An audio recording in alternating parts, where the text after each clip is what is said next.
এমনিতে সিপির কাছ থেকে সময় চেয়েছি, এখন পর্যন্ত সময় দেয়নি। চিফ সেক্রেটারির কাছ থেকে সময় চেয়েছি, সেটাও দেয়নি।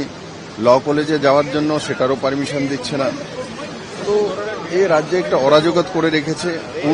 উনি হাতরাসে টিম পাঠাতে পারেন, পেহেলগাঁওতে টিম পাঠাতে পারেন, কিন্তু যখন ভারতীয় জনতা পার্টি বা অন্য দলের কোনো টিম আসবে তখন সেগুলোকে অ্যালাউ করা হবে না। তাদের সঙ্গে চিফ সেক্রেটারি দেখা করবে না, তাদের সঙ্গে ডিজিপি দেখা করবে না। এইটা মানে একটা অগণতন্ত্র মানসিকতা সম্পন্ন সরকার চলছে। আর মুখ্যমন্ত্রী একজন মহিলা মুখ্যমন্ত্রী, জায়গাতে লাগাতার একের পর এক রেপ হচ্ছে, আর তাও এমন ইনস্টিটিউশন, মেডিকেল কলেজে হচ্ছে, ল কলেজে হচ্ছে, আর তার সঙ্গে তাদের নেতাদের যে বয়ান সেই বন্ধু বান্ধবের মধ্যে হয়ে যেতে পারে। এটা তো সিপিএম এর লোক ছিল, সন্দেশখালীতে তো এটা তো চলতেই থাকে।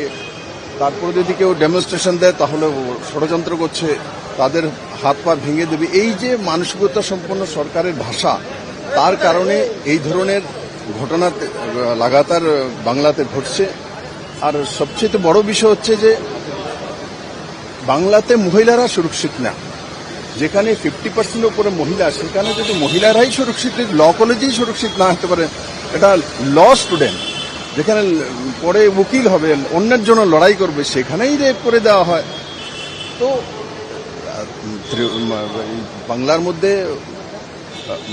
মধ্যে মহিলাদের কোনো মানে এখানে নিরাপত্তা একদম নেই। আর সবচেয়ে আমি বারবার দুর্ভাগ্য যে বাংলাতে মুখ্যমন্ত্রী স্বয়ং মমতা ব্যানার্জি একজন মহিলা মুখ্যমন্ত্রী, তার জন্য ধিক্কার জানাই আমি। আর আমরা সময় চেয়েছি, অগ্নিমিত্রাজি আমার সঙ্গে রয়েছেন, সবাই আসলে আমরা একসঙ্গে আবার দেখব কতটা আমাদের সময় দিচ্ছে, তারপর আমরা